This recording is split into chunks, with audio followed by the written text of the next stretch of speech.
worship of Little Mary.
Takže dáva maximál, typický dym, MIGI 29.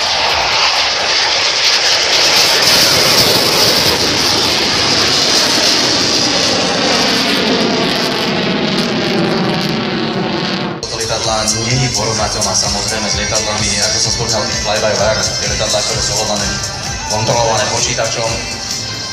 Pri minimálnej rýchlosti na MIGu 29 dochádza k situácii, kedy už samotné krídelka na ovládanie krídel nie sú toľko účinné a pilot musí v podstate ovládať lietadlo viac menej nožným riadením, nohami. Ako viete, pilot pilotuje 100 km za hodinu. Kedysi sme tak lietali, ale už si to nepamätáme. Takže maximálna rýchlosť zhruba 500.